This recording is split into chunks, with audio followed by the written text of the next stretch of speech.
all across YouTube. Welcome back to the Burgundy Breakdown, brought to you by the four handsome fellows you see on the screen. Starting off with Reedie Zee and Juan John. Gotti. Oh, Yes, sir. my...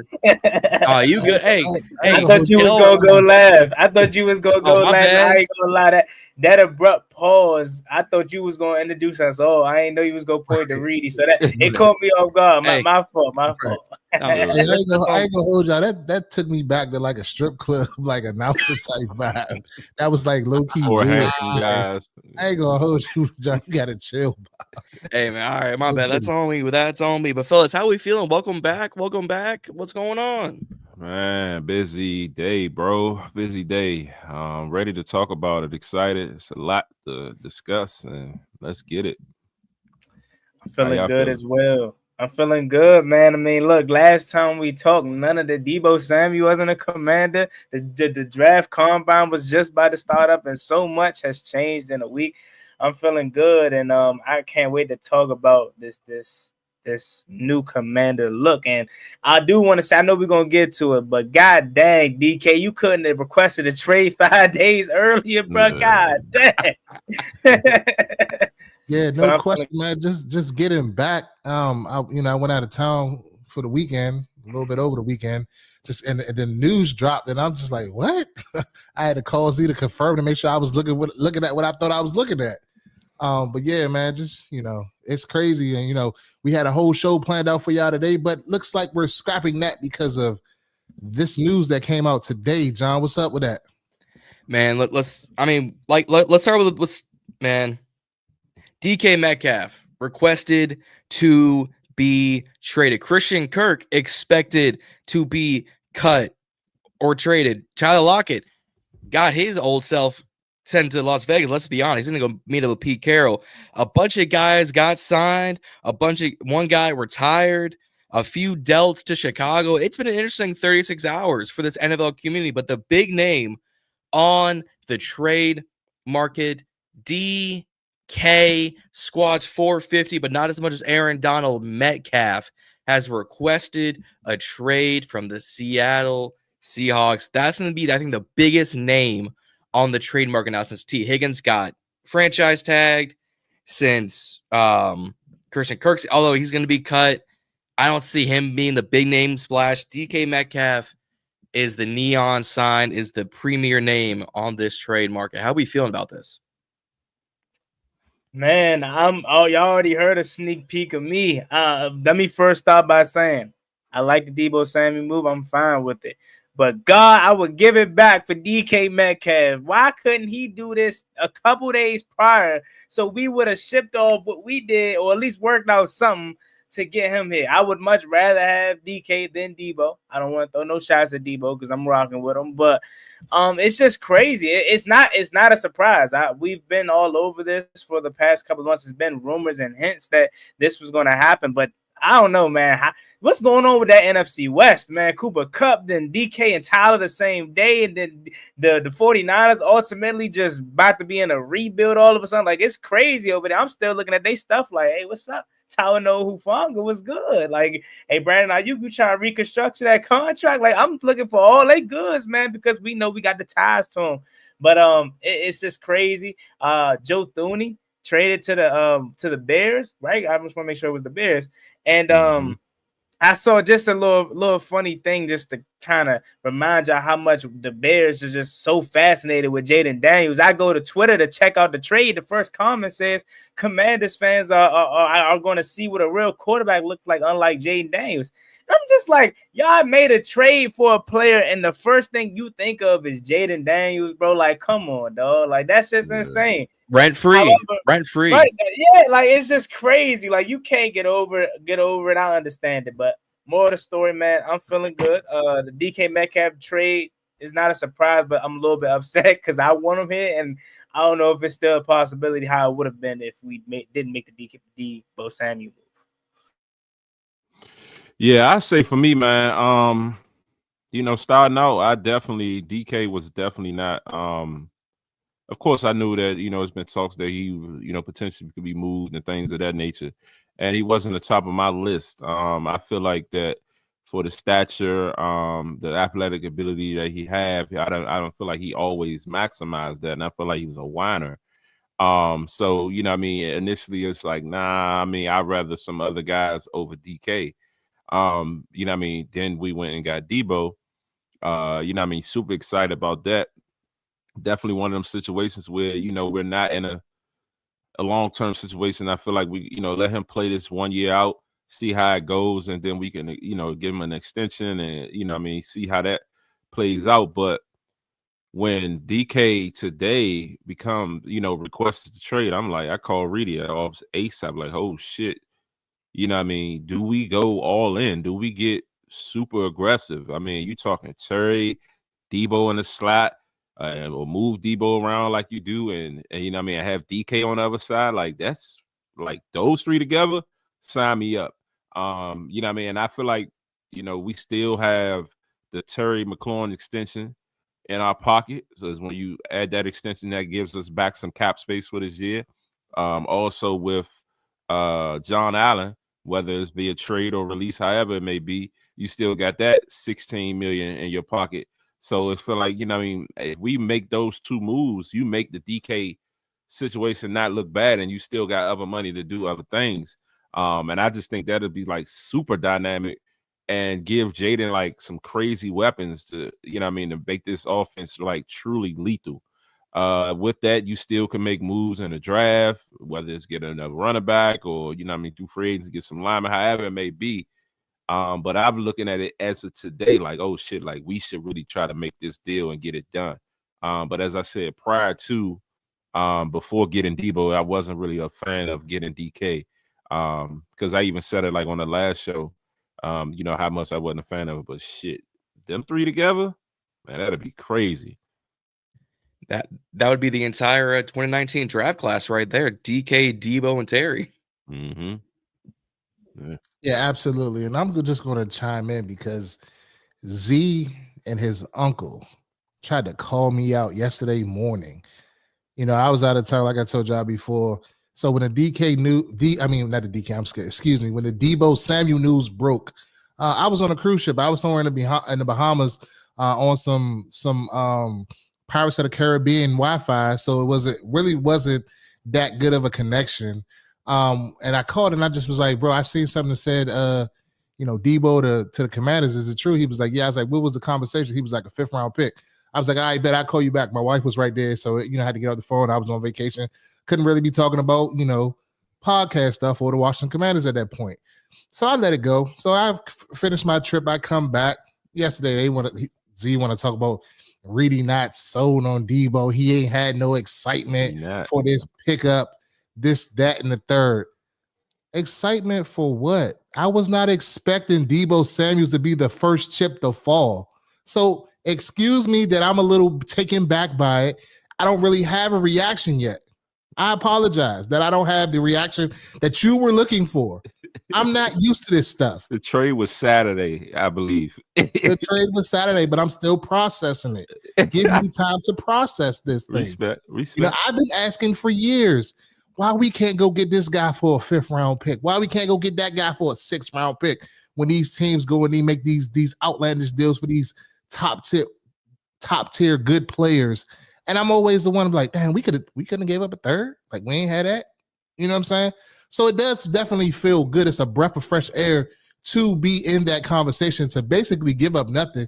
And when you talk about the fact that Jonathan Allen is probably going to be released, that $16 million basically just kind of like wipes out the Deebo contract. So we're starting afresh where we were. So this Terry McLaurin extension is going to be big. You talk about a guy like DK Metcalf that came on the market today.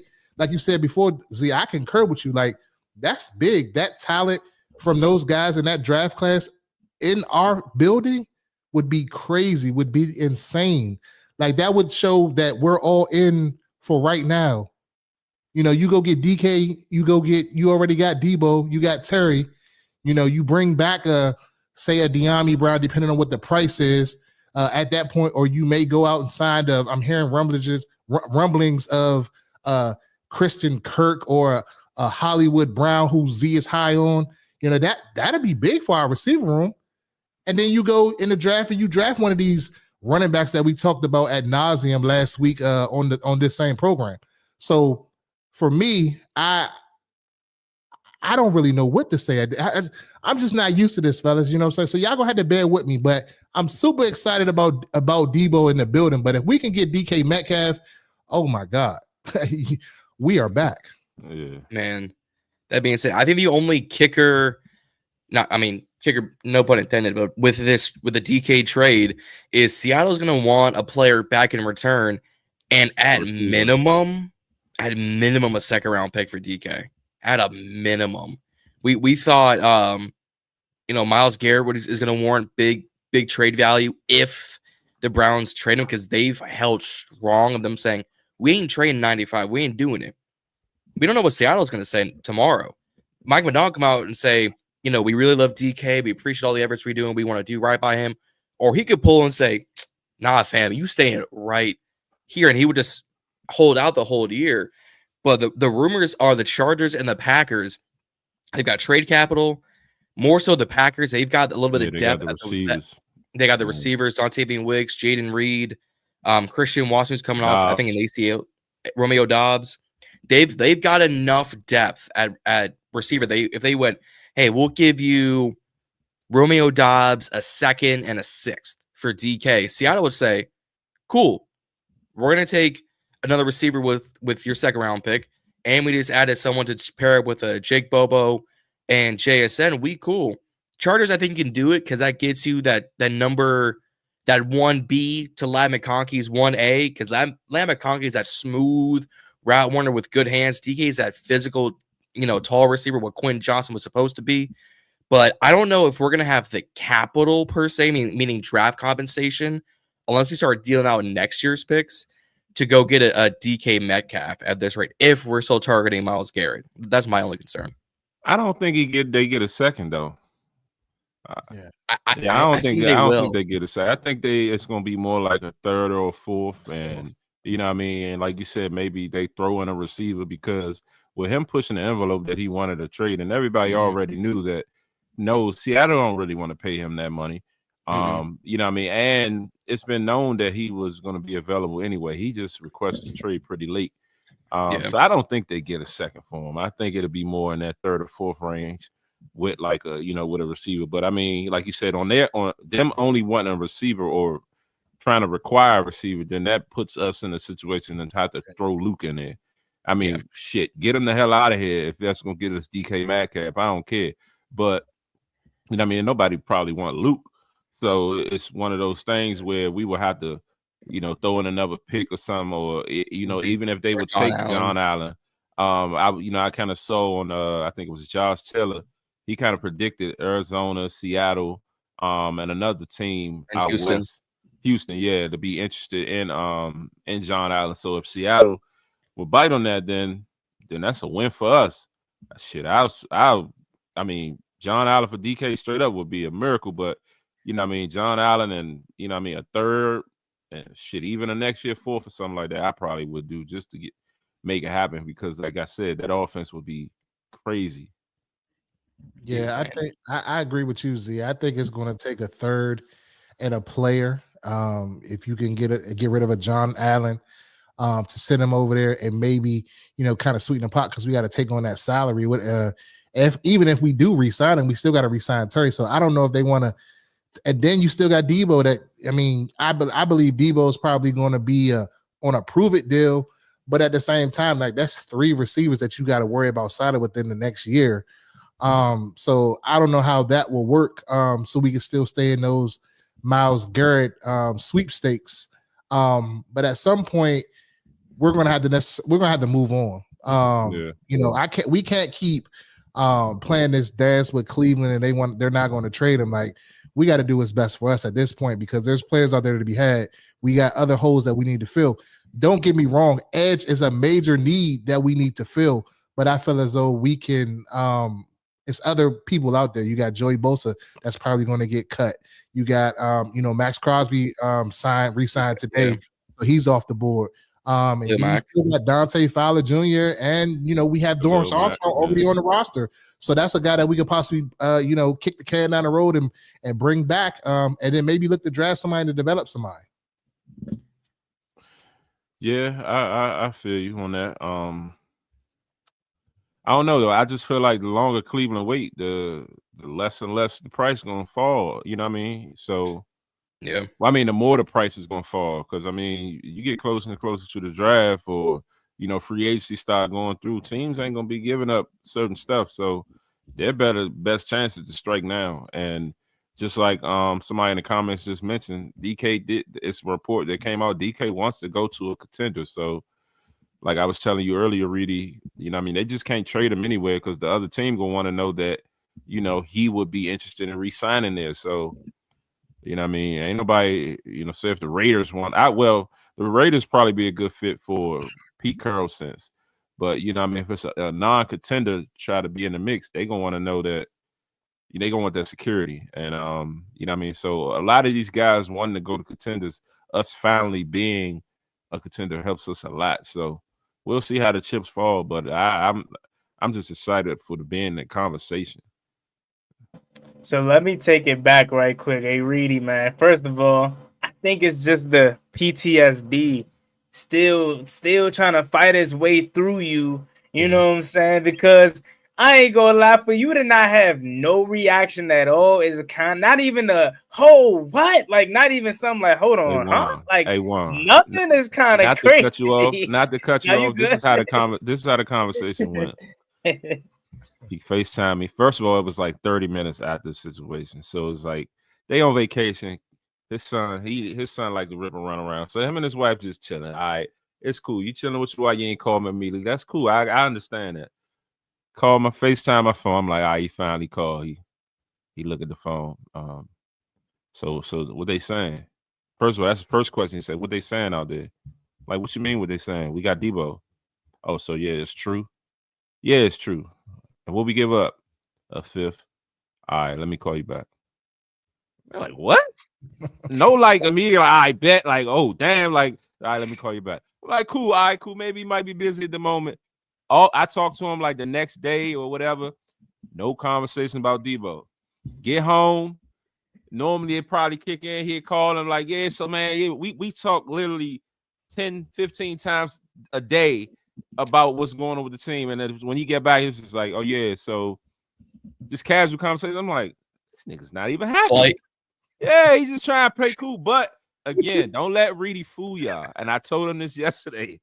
I said, come the season, when Deebo out here turning the fuck up, he gonna be screaming, "That's my man! That's my man!"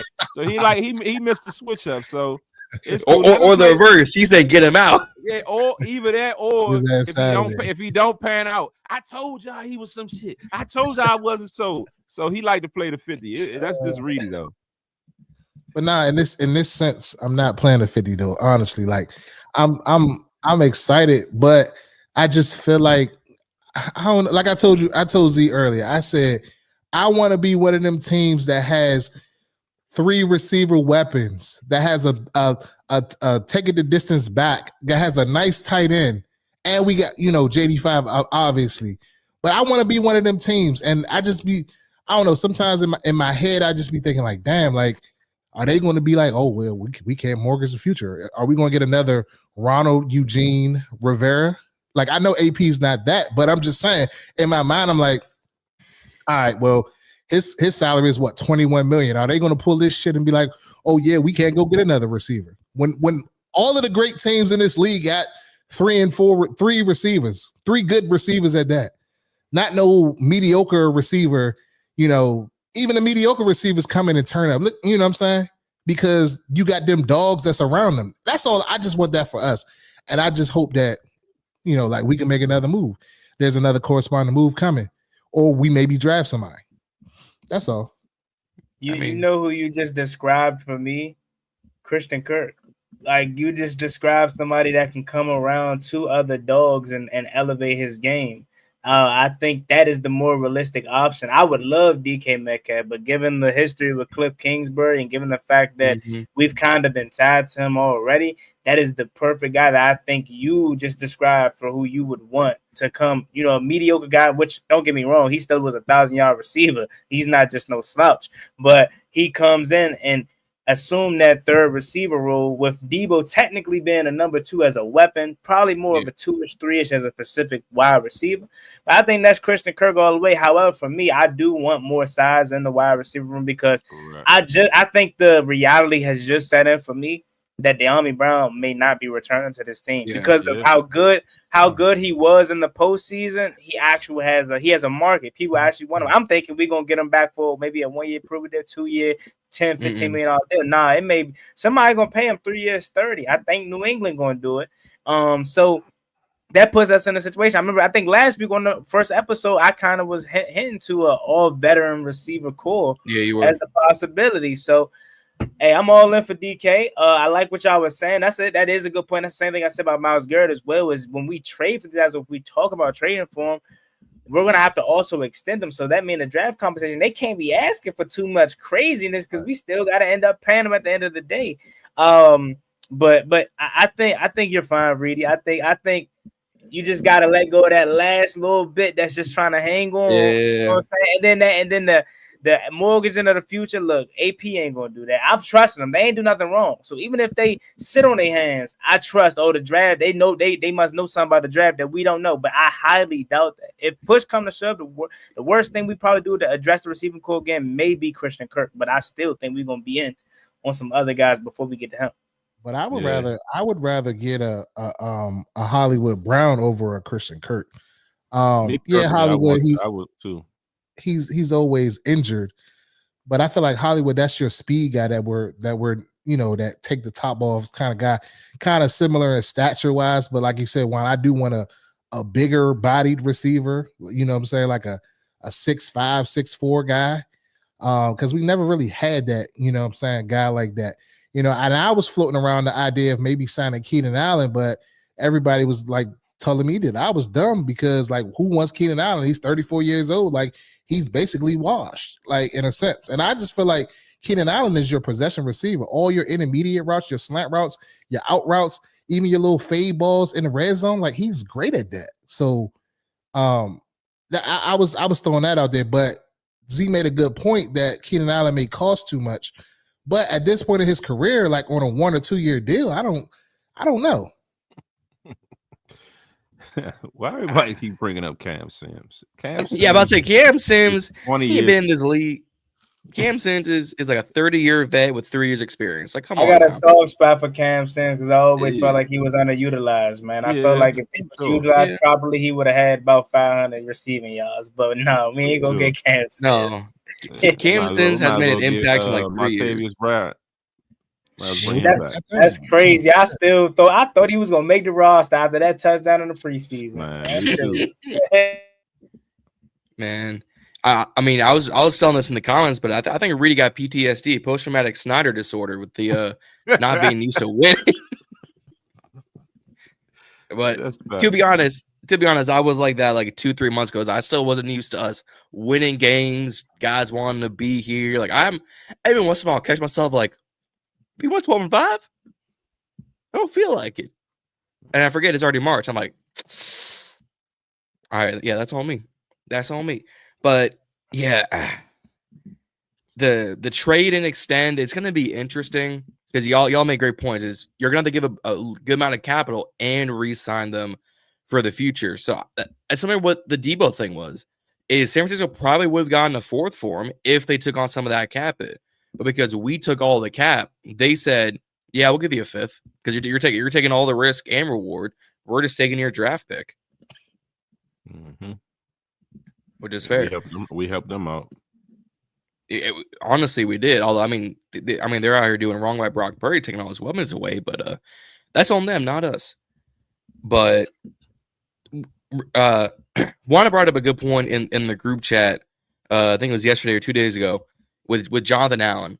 Is if we can't trade him, he just wants out. He just wants to be cut. He wants to be released. He wants to be gone from the team. Brendan, the death note, basura from the team. If we can't trade him for a 5th, a 6th, package him for a 4th, if we can't do any of that, what would y'all react if Adam Schefter said Jonathan Allen has been released from the Commanders? Bye-bye. That's what I would say. Bye-bye. It is what it is. I would say we need that cap relief. That's what I would say. Go out and sign somebody else with that money. That's what I would say. The writing's on the wall. Jon Allen, like no, I've been not sweating Jon Allen the last 2-3 years. So like for him to, after he pulled that, like when he pulled, I think it was last year in the locker room where he was pouting, he was the first one on the bus. Ever since he did that, I kind of was like off Jon Allen. He put a bad taste in my mouth. No Diddy. So I wouldn't care. Yeah. But yeah, where did it say that he wanted it to be released? I've been looking for it. Where did they report that at? I'm gonna go back and look for it. Yeah, I think when I was doing a video, I think it was what's that Washington command? I always use them, Riggo's Rags or something like that. Oh, yeah. It was kind of put in one of their articles, I believe so. But it kind of caught me off guard because it put me in a point where I thought, okay, Washington was just doing this because they saw the lack of production and they saw the possibility of the money we can get back, but then come to find out he's asking for this release. But then someone brought up a good point as well, saying like he's planning on no guarantee money and he wants to go into a situation to where a team's going to pay him some guarantee money because say he's reworking out this summer and tore the pec.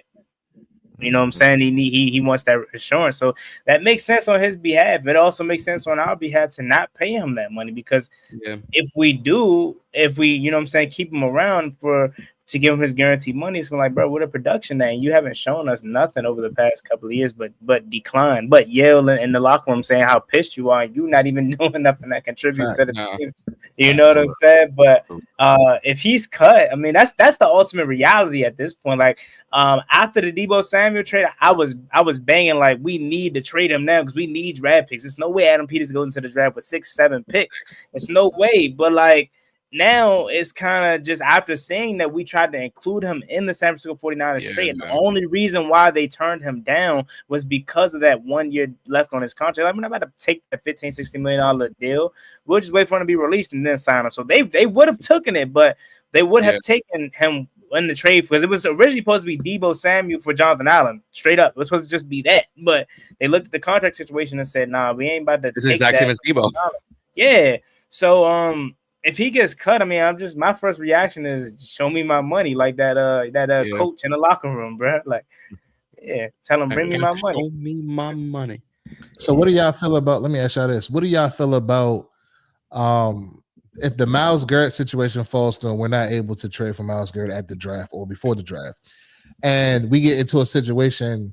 Do you think we should maybe move off that pick, move back, and accumulate more picks because the worry of us not having a lot of picks and go that route, or what do you think we should just choose someone at 29 or what?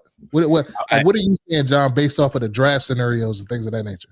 I would. It's going to depend on who's there because we've all seen it. Analysts say it all the time. Good players fall. We saw last year with Quinion Mitchell. We saw last year with Cooper DeJean. We saw last year with Jazon New. We saw last year with Jared Verse and Brandon Fitz. Good players fall.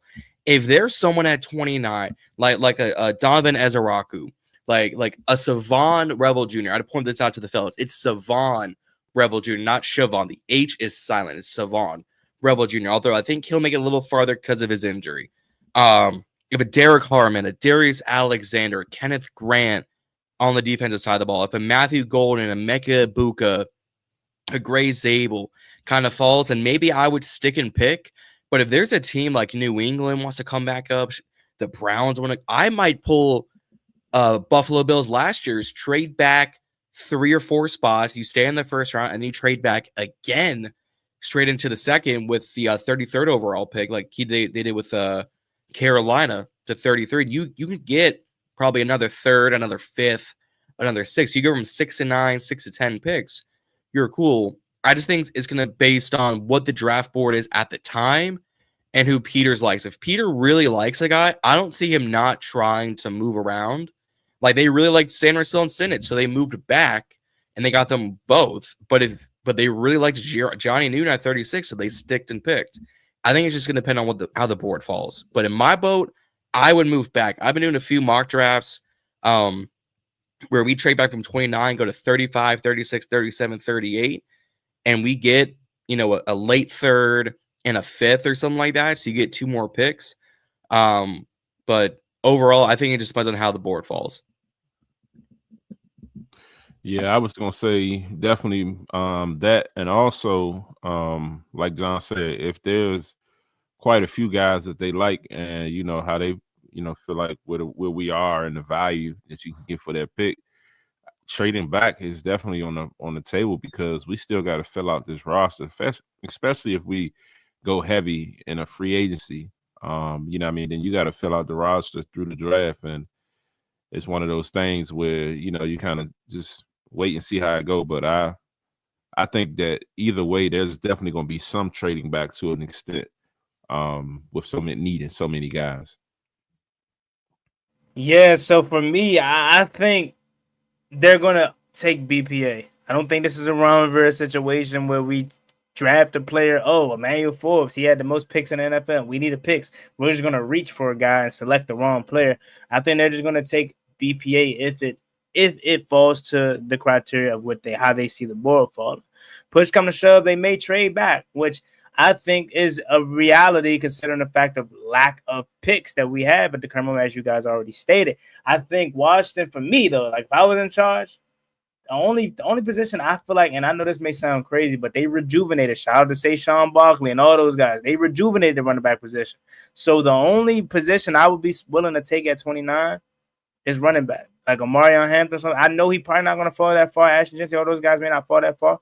But if there's a running back on the board at 29 that you feel like it's not going to be there, that if you decide to trade back to 35, 36, that's the thing too. Like if you trade back, if you have the slightest interest in a player at 29, I think you select them. Because if you trade back and go to 35, 36, there's no guarantee that you're going to get the opportunity for that guy to pop up again. So only trade back for me if you genuinely don't have no interest in none of the guys that are there. Mm-hmm. But if you have the slightest interest in anybody, you might as well just take them.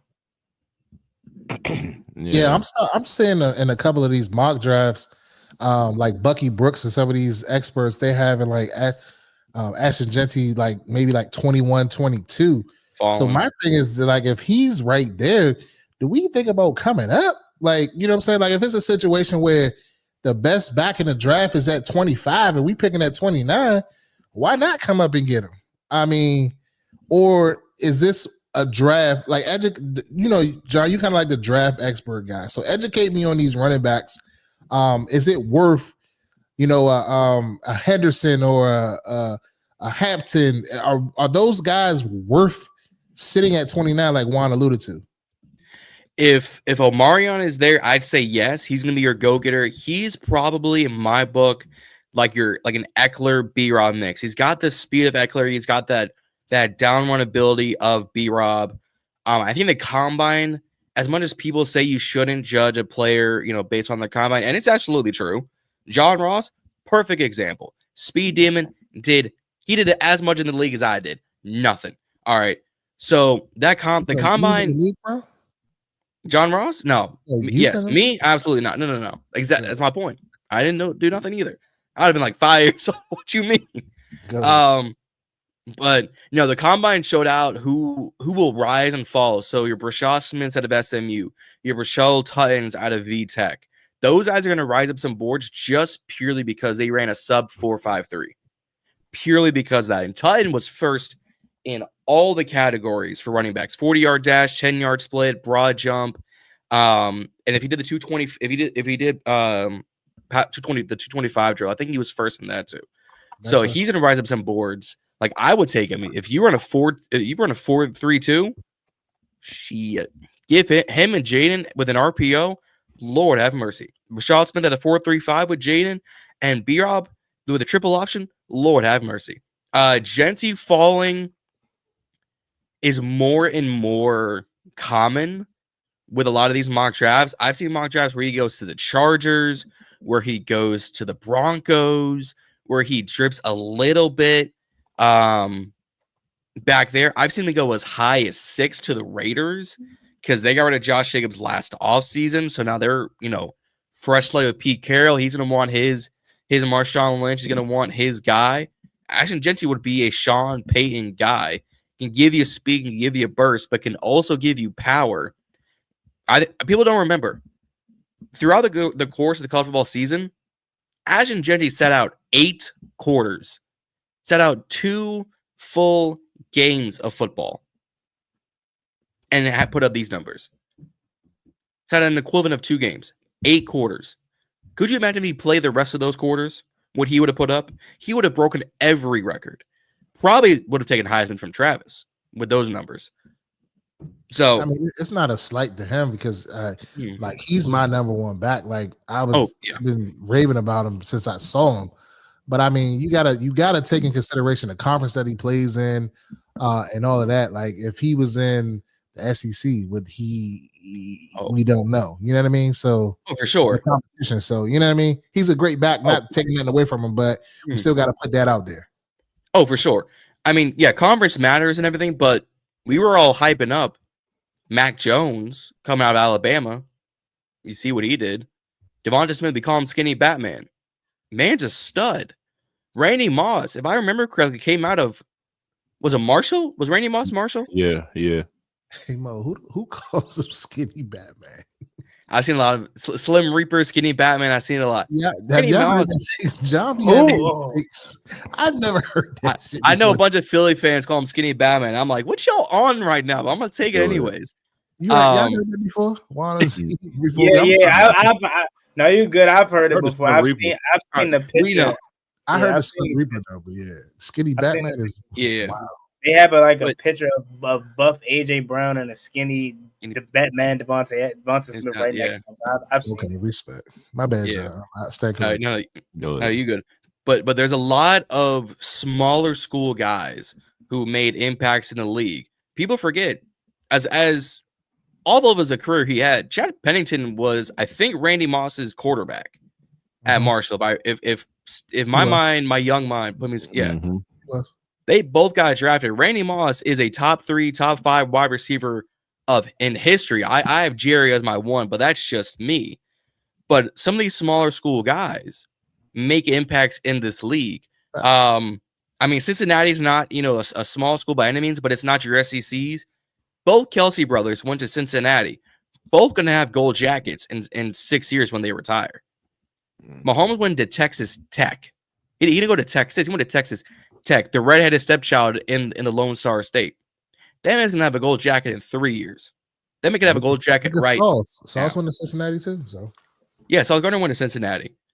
Defensive Rookie of the Year. There's a lot of these smaller school guys.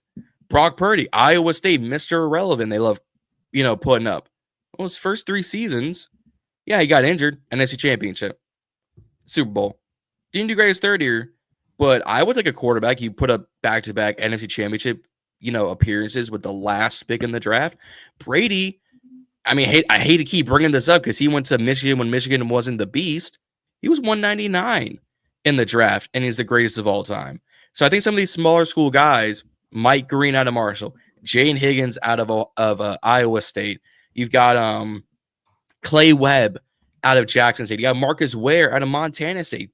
Hasn't given up a sack in 3 years. Does competition matter? Yes. But are you telling me you want to take a 6'4", I think it's 305 guard who hasn't given up a sack in his college career? I would take a chance on that in the 6th or 7th. And these running backs are aplenty. I forgot the list. There's like 33 running backs eligible for this draft class, and I think 28 of them did the combine. That's 1 for every single team. And then 2 to have a backup. Yeah. It's definitely going to be. They saying it's a deep draft for receivers, running backs. A lot out there. Not really receiver, but running backs and D line. That's what they'll get you is running backs and D line. Yeah. So speaking of D line though, so on the free agent market, like what's some Any guys out there that strike y'all mind? Like we talked about earlier, Khalil Mack potentially. If we don't get a Myles Garrett, Joey Bosa, what's some other guys that are out there that maybe stand out? You got anybody, Juan? Yeah, man. Hassan Reddick is interesting if you ask me. I know he didn't have a good year last year. But I think anything is an upgrade over what we had. I want to bring back Davantae Fowler. I definitely think he's a good guy to bring back. But outside of him, I'm not really that big on Dorrance Armstrong. So Dorrance got the multi deal though, so we stuck with yeah. him. That's what I was gonna bring up too. Is we kind of stuck with him.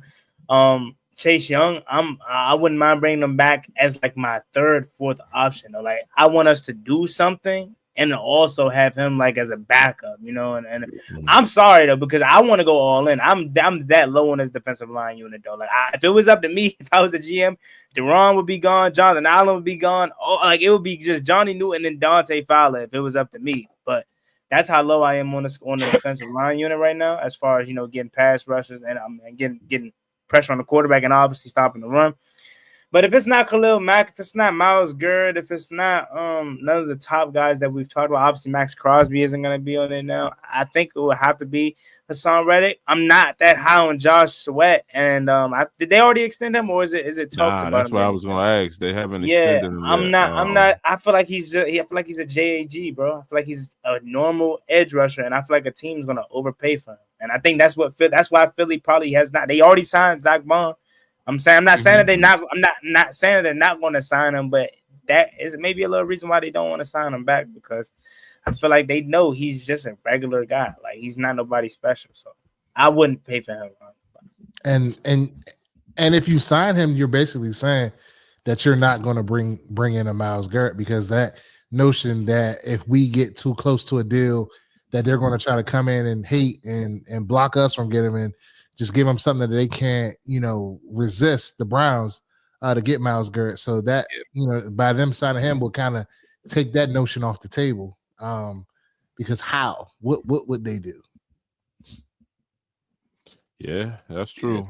That is true. And I mean, like you said, they are trying to be in the mix for Myles. They just paid Bond. They paid Saquon.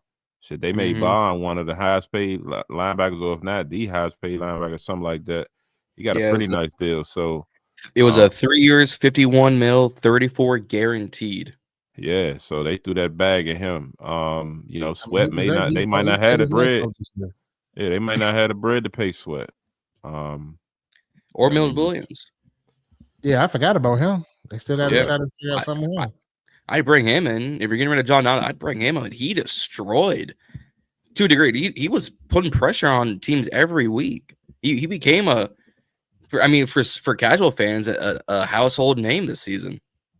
Yeah, and then back to the Juan's point about John Allen and Payne. Like, I would even throw the idea out there of getting rid of Payne. I feel like he can give us something, get something back in a trade. It's too much dead money right now. Yeah, that's that contract. Yeah, you stuck with Payne. Unless the team take on more money, and relieve us of some of that dead cap, basically like how if we give them away for a low pick and don't get no real compensation for them, then you in one of them situations where you kind of stuck with him. And we got the cap, so moving him for nothing right now. It's not smart. If we were strapped on money, then they probably would have done it. Yeah, next year he's gonna be in the Jonathan Allen shoes though. He has a potential out after next year, so we can do this dance with him next season if he doesn't have a good season. If he does, let him finish his contract, but push come to shove, he has another mediocre season, he's gonna be gone. He's gonna be in the same exact predicament that Jonathan Allen's in next year. But no, Milton Williams is a good point you brought up. Odighi Zua, I felt like I looked at that. I said, "Oh yeah, I wasn't gonna pay him that. I wanted him here, but I wasn't about to pay him 4 years, 56 million." I was telling Cowboys fans at church and Cowboys camping, y'all gave him the Deron Payne contract. You overpaid for your hometown guy. 4 years, like 84 million. Gave Payne 4 years, 90. It's the exact same contract. Yeah, I don't even want to know the contract that I suggested We give. Oh, I I gotta hear this. I gotta hear this. He said a 3-year, $9 million deal. Okay. I'm like, he's not gonna sign for that, Reed. I mean, I know $3 million a year. Come on now. That's not as outrageous as I thought it was. I think Diami is going to get a Christian Kirk type deal that he got when he first went to the Jags. I've been saying that since. Yeah. I've been saying that since. We've been talking about it. Like, I think he's gonna get paid. Somebody gonna take a chance on this potential and give him some guaranteed money and all that. So I can see it. I can see the Raiders doing it. I can see the Chargers doing it. Carolina to an extent. Shit, the Patriots got all this money. They're gonna have to spend something. The Jets. Yeah. Jets getting rid of everybody. They're getting rid of Adams, getting rid of Lazard. I bet you 7-1 they get rid of homeboy, what's his face? Who was there? Oh, I forget his name. But I could see the Jets as cleaning house. They already got rid of Rodgers and Adams. I could see them clearing house by now. Yeah. Do y'all how y'all feel about did we talk about Davantae Adams? We haven't. We have not. I'm glad you brought it up. What's y'all take on him? Y'all want him? So I'll go first. So yes, I would want Davantae Adams. Yes, absolutely. I could care less about the prima donna Davantae Adams. He's complaining and he's not a locker room. I could care less about that. In between them white lines, he's an animal. He's going to give you much better play out there. He's going to free up Terry. And can you imagine Davantae Adams, Deebo, and Terry? Like with Jaden Daniels running around too? Can you imagine that? That would be crazy. We talked about DK, but Davantae Adams, like that's just a whole different level. He can run every route on the route tree. And then you got Deebo on all you moving Deebo around. You got him in the slots, you got him in the backfield, you got him, you bringing him on your reverses, you're bringing him on your all your little motions. Terry, he could stretch the field, he could do the intermediate game. He lives and dies by the slant. Like you meet how can you cover that? You have to cover it straight up. You cannot take nobody else and try to help nobody. You got to play it straight up. And that's going to be, they all going to eat. And then imagine a back out of the backfield. If we get a dynamic back, if Eckler, comes back and he's what he was before out of the backfield, if we don't get somebody in the draft, but if we do get somebody in the draft that can stretch the field and that can contribute in the pass game, that's going to be even better. So I don't understand why people say, oh, I don't want them. Why would you want a dog? Like, why? I could care less of what his personality is. Let him talk. You think Jaden Daniels is the type of quarterback that's going to give into that because Davante's whining about the damn ball? Maybe not Jaden. No? Maybe not Jaden, but he could kill the chemistry and the culture of the team. You know what I mean? I bring that up. Yeah. So I got Jaden. Jaden ice cold. Jaden ain't tripping off nothing. Jaden probably be like, man, fuck this. I ain't worried about it. Keep it moving. But man, I feel like he's going to give whoever's open. If you in his progression, if your ass is open, he's gonna get you the ball. How much do you think he wants to win though? Because Davantae Adams is he's a stat me guy. He doesn't care about winning. He keep coattailing Aaron Rodgers everywhere he go. Like I'm about to say, they both is on a farewell tour together with these bum ass teams. Like, what are we doing? Yeah. I'm shocked Davantae Adams hasn't taken the Hopkins round. He's still trying to win. Okay. Mm. If Davantae wanted to win, he would go join the Bills. I'm talking because so here's the thing, and I don't want to backtrack and go back into this, but the Deebo situation. One thing that I keep coming back to, Deebo, the football player, is an animal. He's a dog, absolute beast. But the number 2 receiver, that is what not in his makeup as a number 2 receiver in the pass game wise. That's the only thing that gives me pause. That's why I think he's gonna be moving around. He's not gonna be on the outside all the time. Yeah, I got it. But it's a different dynamic if you have another top tier guy on the outside. I was about to say that's a different dynamic. That's the point. I agree. Yeah, if you're talking about Davantae Adams, the football player, and I know he ain't gonna be. That's what I'm talking about. Strictly the football player. Yeah, but like that's just not reality though. Like with the Deebo Samuel thing, we can't say strictly football player because we know we're gonna have to Deebo, which your weight is, Deebo. We know we got to keep an eye on that. 49ers fans literally already commented and said y'all getting a hell of a player, but as long as he said a coach needs to be on his back, like you know what I'm saying, kind of like that. So with Davantae Adams, the reality of the situation is we know we're not just getting the football player, we're getting the guy that's going to be the personality that's going, you know, and that don't mesh well with Terry and all those guys. I will say though, he was a big fan of Jaden Daniels. He wanted the Raiders to take Jaden Daniels, so I don't know. I mean, I can forgive him for his past comments about the city and about the team on that interview. You know what I'm saying? Mm-hmm. All that can go. If he coming here strictly to hoop, then cool. But the football player, hell yeah, you're right. That's the number 2 that we're missing for sure. As far as a free agency go, you know what I'm saying? He's cut, so like that's the best. You know what I'm saying? But he also may still be thinking in that mindset of, hell, I'm Davantae Adams. I ain't no ordinary free agent, so I want to sign a 1 year, 10, 15 I'm million. that guy. He may be in that kind of. He may price himself out of our range. Is essentially what I'm trying to say too. He might want 20. But shit, on a 1 year deal, why not pay him that? We got the money.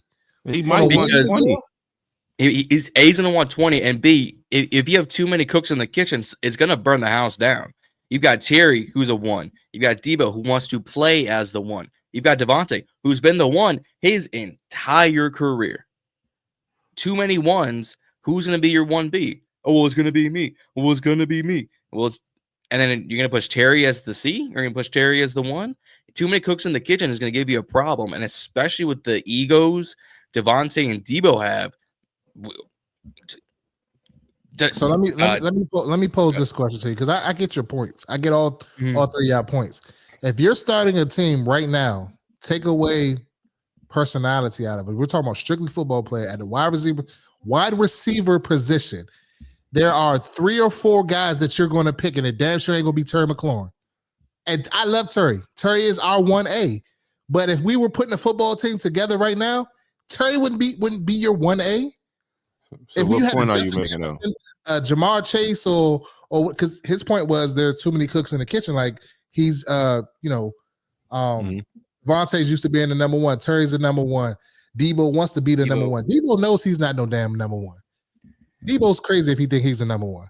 He probably knows he doesn't want to be, but his persona already is I'm that guy. I'm the guy your team needs. I'm the guy every team wanted these past 3-4 years.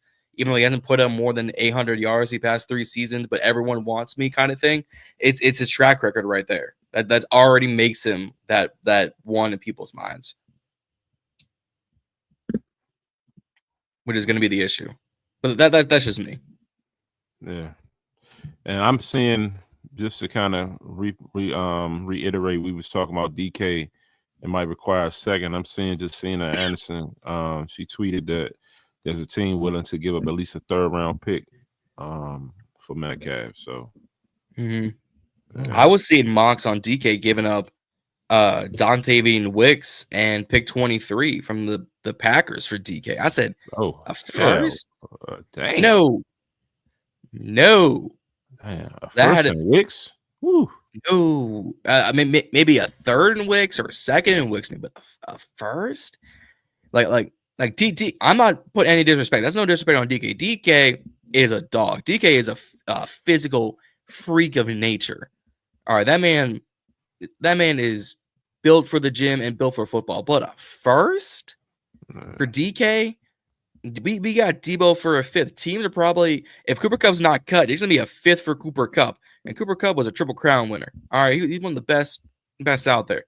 DK for a first? Ain't no way. Yeah, and then we offensive line. You know what I mean? We saw them trades today. Jonah Jackson to Chicago for a 5th, Joe Tooney for a 2026 4th to Chicago. So there are guards from Jonah Jackson from the Rams, Joe Tooney from the Chiefs. Ben Johnson did what he was supposed to do. He protected Caleb Williams real quick on the interior. I'm not mad at that. I commented on something earlier. It was like I can't even hate at the mindset. You got to get that protection in there. So and those and are they good invest prices, pretty honestly. heavy. Yeah, and I mean, you some solid. You know, I mean, you ain't had to give up a whole lot to get them. And No. also, I mean, other than the cap space, though, they are two guys that's kind of paid pretty nicely. But you know, I mean, what does that leave for us, knowing that we need to get some O linemen? I mean, Reedie was talking about earlier. You know, Mekhi Becton. You know, Yeah. what I mean, and he's still out there. As of right now, the Eagles haven't picked him up. gave him a deal yet. So, like any other guys on the O line that you guys think we can get? Because one thing to kind of keep in mind is that you know, a lot of the O linemen are getting paid. So do we run to the draft and, you know what I mean, try to get guys in the mid to the later rounds, or do you see us kind of making a splash with some of the other guys? What's your thoughts? Yeah, so I'll start. First of all, that was a good point that was brought up about a contingency plan for Sam Cosmi, because he's not going to be ready for the start of the next season. Right. However, people have been saying that he's going to miss the whole season. I don't think so. I don't know how bad his ACL tear is, but it's already talks that he's already back working at the facility. So I think he'll be back and ready for next year. Mekhi Becton is the first option to come to mind, but I think he's going to be a little bit too expensive again. You don't necessarily want to overspend for a contingency plan. Now, it'd be different if we was looking for a starting right guard, but this is a guy that we need to come in. Do you just re-sign Cornelius Lucas? I mean, do you potentially try Brandon Coleman at guard and then draft the left tackle? I don't think that's going to be the case, because I think they truly believe in Brandon Coleman as the left tackle. But there are a couple good options out there for the Washington Commanders to potentially use. I wasn't that big on re-signing Luke, but at this point, maybe, just for the simple fact that let me actually pull up the left guard so I can kind of get, or the guard so I can get some refreshers of who's available at this moment. Brandon Scherf at 33. Bring him back. It's really man. I've been saying, but I don't know if it's what the number's going to be to bring a Scherf back. But my idea about the Mekhi Becton situation is, because, you know, Z was floating the idea out there that Allegretti isn't a starter in this league.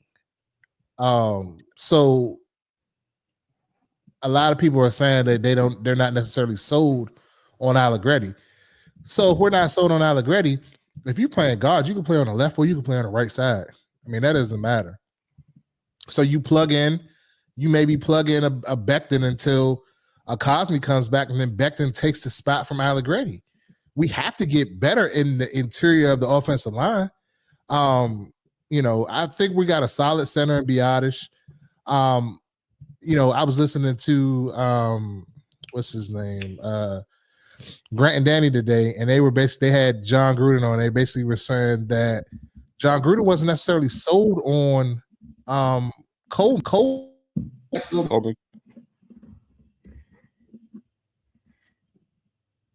Oh, he cut out. Can y'all hear me now? There we go. Yeah, basically, like, he has to go back and look at the tape, and that's going to come into self scout. Do they think that they need to get, because we have to be able to block these guys from Philadelphia? And I hate to keep always bringing up Philadelphia, but that is our competition at this point in the NFC East. Yeah.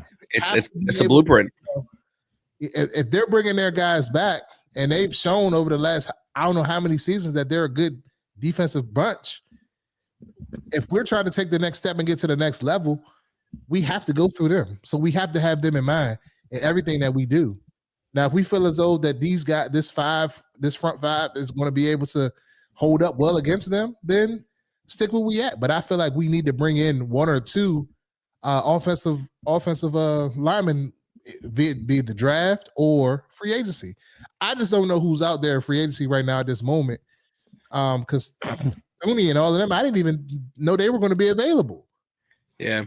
I was surprised to see Tony traded. Yeah, that shocked me. But there's like a handful of guys on the O-line I go out and attempt. Cam Robinson, the left tackle out of Minnesota, Ronnie Stanley, left tackle out of Baltimore, James Daniel, the guard out of Pittsburgh. He's only 27, and Dalton Risner, the guard out of I think also Minnesota might have been Jacksonville, who's only 29, but it's not the greatest offensive line free agency, and it's not the hottest O-line draft either. That's the problem. Yeah, I It's saw Will it's mid Fries. across. Will Is it Greek? Fries, Yeah, Ryan, Will Fries. I saw Brian Kelly, Kevin Zeitler or Kevin Zeitler, Zeitler, yeah, from the Giants. Kevin Zeitler, Austin Corbett know from the Carolina line. center, Patrick McCarr, the guard out of Baltimore, Morgan Moses, Jedrick Wills. What's up with Tevin Jenkins? Is he? I heard his name before. Tevin Jenkins, he's the guard out of Chicago. He was, I think, their draft pick in 21. He's only 27 years old. I mean, you could kick the tires on that. I don't know who is going to be the hottest in on him, and then after really him, it just gets kind of sad. DJ Humphries, Quessenberry, Isaiah Wynn, Dieter, Aaron Bangs, Dylan Radon, Trenton Scott, Cody Ford. Like it's not got back. Yeah.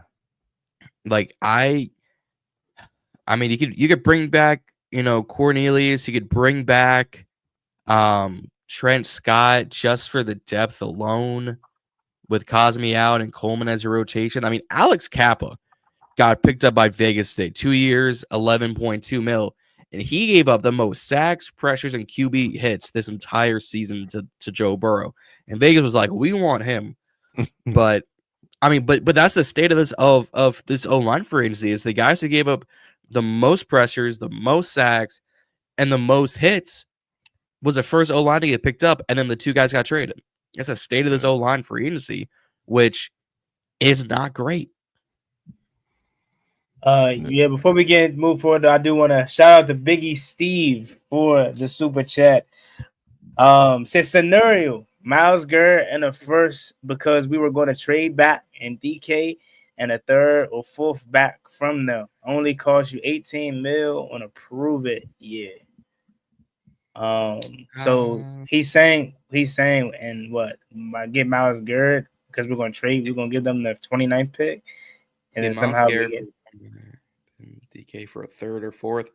I don't know if you get both. I think it's one or the other. I don't think you get both, especially with our capital. We have a first, a second, a third, and 3 sevenths. That's all we got. We have some of the worst trade value in this draft. Has a team ever traded their whole draft away? Yeah, the Saints did it for Ricky Williams. Ricky Williams. And they traded us a draft, and we got Champ Bailey. Yeah. I think the Cowboys did it for Herschel Walker, no?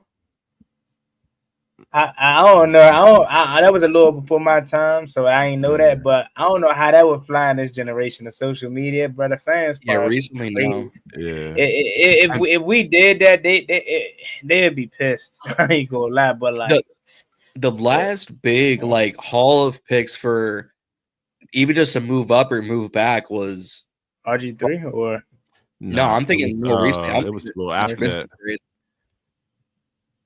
Yeah, it was a little after that. I was thinking the Trubisky might have been, yeah. Because they moved up one spot. They gave it a third, a fourth, a fifth, and a seventh. Like they gave up 4 picks to move up one spot. Mm-hmm. What was the? I don't think it was that much, but what was the Texans, Browns? The Browns moved up for when they traded up, and the Browns played that so dumb. Like they could have had Saquon. They could have had Saquon and what's the other quarterback instead of Josh Allen. Yeah, it was one of them situations where they could have had because they traded up and got Baker. They had the first and the third pick or something like that, or the first and the fourth, and they traded up. They could have got the guy they drafted, which was Baker, and still got Saquon, because I think Saquon went second. Yeah, it went Baker, Saquon, someone else, and I think Denzel Ward at 4. I forget who was one 3. Of them quarterbacks that didn't pan out. So was it Josh Rosen or not? I think it might have been Rosen. Rosen went 10th. Rosen went 10th to the Cardinals. No, it wasn't Rosen then. But yeah, I remember that situation. I'm like, why they didn't play that right? They could have had Saquon and Baker though. If they really want to pick it, because the Giants wasn't going to draft a quarterback. I'm done. Darnold, bro. Yeah, I'm done. Yeah, it was Baker. Yeah, Baker Right. went 1, Saquon 2, Darnold 3, Denzel Ward 4, Bradley Chubb 5, Quentin Nelson, Josh Allen, Yeah. Roquan Smith, Mike McGlinchey, Josh Rosen. Because that was also the Deron Payne draft class. Mm-hmm. Yeah, I they That was still played remember some Josh 2018. Rosen said that they gonna make him pay, and Josh Rosen was talking spicy, bro. I thought he was about to Man, be like that, bro. I ain't gonna lie. he was supposed to be. Say it again, my fault. I said he was saying all that junk like he's supposed to be something. You became someone, a somebody, and a nobody. So they moved on from him. Like, a year later, got Kyler. Yeah, they Biggie traded. Steve. Go ahead. They traded him for like a 4th to Miami, and they got immediately Scott Kyler. Biggie Steve, thank you again. He says sign DK to a similar contract to Terry if we win. So I agree with all you guys. They made a good point, Biggie Steve, is that I think you're gonna have to pick one. You can't get DK and Miles Garrett. I mean, I would love that. If there was some way we could finesse that, bro, like that'd be crazy. That'd be but crazy. I think it's either or. And I don't know. I was kind of underpaying Terry. I'm not gonna lie, but I'm hearing that his next contract is gonna be about $30 million a year. I was underpaying him only because I ain't think he was gonna want that much or think that much, but he definitely deserves it. So if you're paying him $30 million, I mean, I don't know if you give DK $30 million. You got that means you're gonna have 60, 70 million tied up into the wide receiver position if you don't bring back Deebo Samuel on a long-term deal, because he is on a 1-year prove-it deal. But if he balls out, you don't want to lose him. So you could if you do that, you can have about 60, 70 million tied up to one position. And are you really is that really smart? I don't know. It's the same conversation we had when we signed Allen, and then we immediately signed a Payne the year after. You've got 80 mil tied up into 2D tackles. Is that the smartest move? Yeah, I mean, but I ain't gonna lie, that's a little different. Okay, Reedie, my fault. I'd rather have it tied up in offense. Me personally. Oh, for sure. Yeah, I mean, I just feel like I would love to have Miles Garrett, generational talent. But I feel like you can get other guys that kind of could fill that void a little bit. You know what I mean? And if you draft well, you kind of still in the conversation. But at the end of the day, you got to put these points up on the board. Like, these teams are too explosive. And I just feel like to keep pace, because this is year 2. Like, let's not get it fucked up. This is year 2 for Jaden Daniels. The NFL is going to figure him out at some point and take away the stuff that he loves to do. It happens with all of them. It happened with Mahomes. It happens with all of the great quarterbacks. So we would be silly to think that Jaden Daniels is not going to, have some pause a little bit. I'm not saying that they're going to shut him down totally, because I don't believe that, but it's going to catch up with him a little bit. You know what I'm saying? And like I said, the more weapons you can have to take stress off of him, and then get like Deebo is great because it's get the ball out your hands right now. Deebo in space. Like, that's the best thing you can have right now. Like, he could take a play off. Jaden Daniels could take several plays off. Whereas this year, he couldn't take no plays off because everything had to go through him. But if you got other guys like that are upper echelon players, then, I'll take the offensive guy always over that. Fair. That's fair. And I say last, we got to talk about the cornerbacks. Me and Reedie was talking about earlier. Reedie asked a question.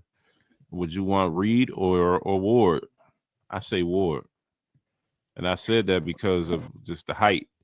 In my opinion. I mean, don't get me wrong, Reed is nice, but I prefer Ward over Reed. And I do think that AP, with the 49ers falling apart like they are right now, AP is going to snatch a lot of them guys. So that's something to keep our eye on as well. But yeah, to pose the question to y'all, do y'all think y'all want Ward or Reed as a corner? And then let me add one thing to that, not to cut you off, but I'm hearing Dre Greenlaw, like, put him in the mix. That's what I'm saying. Top 5 linebacker. So if you think about signing a Dre Greenlaw, do you bring back a Bobby Wagner, or what do you do there too? So I'll go first. First with the Dre Greenlaw situation, that out of all players that are potentially leaving San Francisco, that's the only player that I kind of understand a 1 year proven deal for, is because he just came off a major injury. So they want to figure out if he's the same Dre Greenlaw. So I can understand that. But everybody else, Charvarius Ward, Brandon Ayuk, you should never pay them if you was just going to Yeah, have him trade talks 1 year later. Deebo Samuel, all those guys. You know what I'm saying? I'm interested in as far as bringing them here to Washington.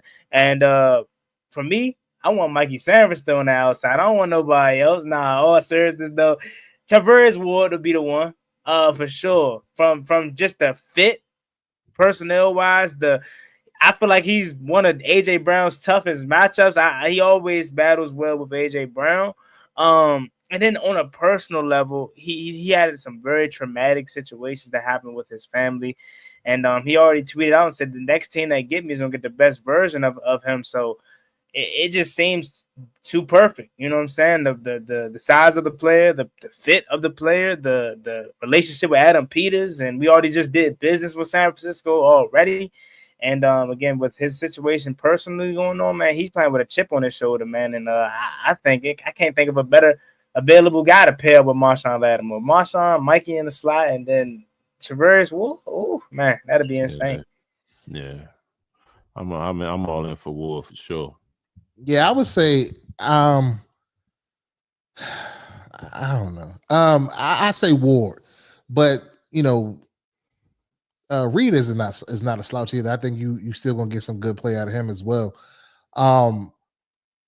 I think middle linebacker situation, if we could bring in a Greenlaw, we could kind of have guarantees that he's healthy, coming off of this injury. Then you don't maybe go re-sign a Bobby Wagner or something like that, because I feel like he's slightly an upgrade at this point in his career because of his youth. Now we're talking about field general and things of that nature. Then obviously Bobby Wagner is going to get the nod every time, but I just feel like we got to get a little bit younger there at that spot to go along with Frankie Louvu.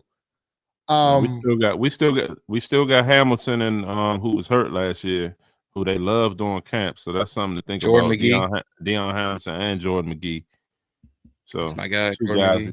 Yeah. I don't necessarily think I'm sold on these guys, because it's always a guy that's a camp guy that's just this, and then the season gets here and they do absolutely nothing, and then they had a hangnail injury, a soft and like, come on, bro, like we need dogs, bro. Like we ain't gonna be able to sign them all though. Correct. You can't keep holding and developing these guys. I don't know. I know John sold on them linebackers, but I don't necessarily know. I don't know. I feel like we need a monster in there. We missed out on Michael Parsons. Ron was scared to move up that year. He didn't want to mortgage the future. So we're kind of we're behind the 8 ball in a lot of these positions. So that's my take on it. But I definitely would take Ward if it came down to it. Yeah. John Baptiste was a good pick. JJB, I like that pick. I like that pick. Joe McGee showed flashes when he was healthy. I think a healthy Joe McGee. We drafted him to be Dre Greenlaw. Like, if you look at the draft, go ahead. Was he a hybrid safety? I think I remember he was a safety, or was he? No. So you're thinking of Jordan McGee. Yeah, Hampton was the guy that came from Temple, right? Or was McGee? No. Jordan McGee was Temple. He was a pure line boat. Dom Hampton was a safety out of Washington, where I went safety, and they moved him to linebacker. He put on a little bit more weight because of his size. They moved him to linebacker. Okay, I stand corrected. Okay, go ahead. Yep. I would I kick the tires more on Charvarius Ward. Although if we got DJ Reed, I'm not saying a word. I'm saying that's a good signing. I like him. You improve the cornerback room, but if it's between the two, I'd probably go Charvarius Ward, just simply because of the history between him and AP alone is going to prove dividends.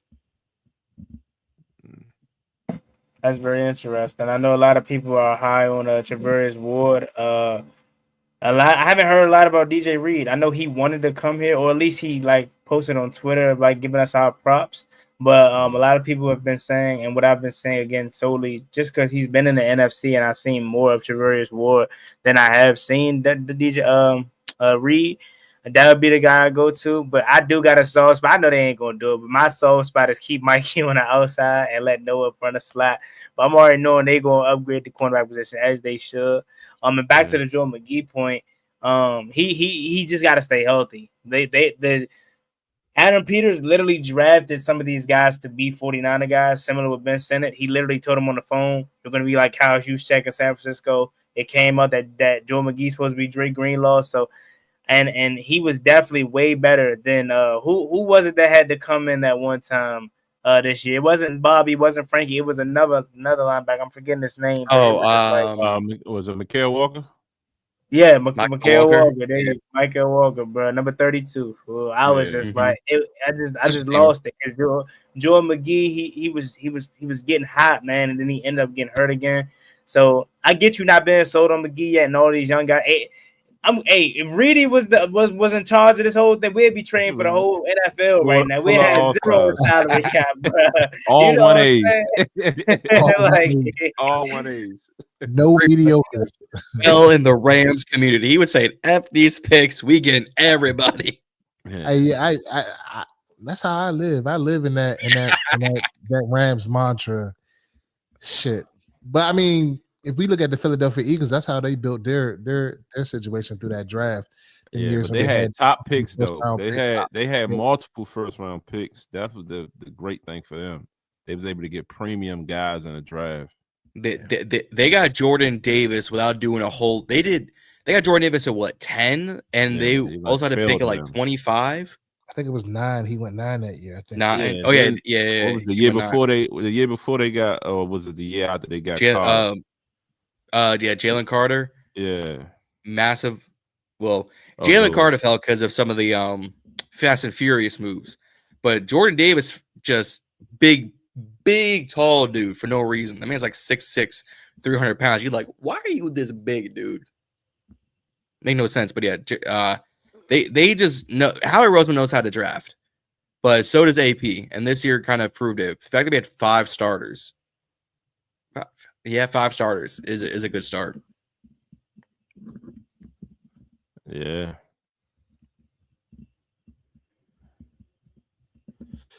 But yeah, fellas, good episode. A lot of topics discussed. Until next week, I guess that's it, right? Yeah, pretty much. Go ahead, do your rollout, Reedie. I'm Reedie. I'm Z. I'm John. And I'm Juan. I ain't know which way we was going, and we gonna figure it out. But no, definitely another good episode. This is just the beginning because next week is probably gonna be even more crazy because the free agency is gonna be officially started at least by the time we start next week. Tampering period is what, Monday? Tampering period is, I think, is Monday the 10th. Monday the 10th. Yep. Yeah. We'll have a whole lot to talk about, fellas. Hopefully, we got some moves to report on making Reedie feel a little bit better about this situation. I know we're gonna be good, but we'll figure it out. It's cool, Reedie. You ain't gonna be chill until September come. You at Northwest Stadium and you see Deebo take the opening kickoff back for a touchdown. Then you're gonna be like, all right, we good. I said when Deebo pull a Clinton Portis, Reedie is gonna go the fuck off. Oh, he will. Deebo pulls a Clinton Portis, like that Buccaneers game, like something like that. First play, scrimmage. Oh yeah, it's up. It's definitely up. It's definitely up. Hold on, one thing before we leave, y'all want to see him in 1 or 19, or it don't matter. 19. I say 19. Please go back to 19. Go back to 19, please. Take that above what more? Yeah, from David Moore, Chris Moore, whatever. Go back to 19, bro. Exactly. Yeah.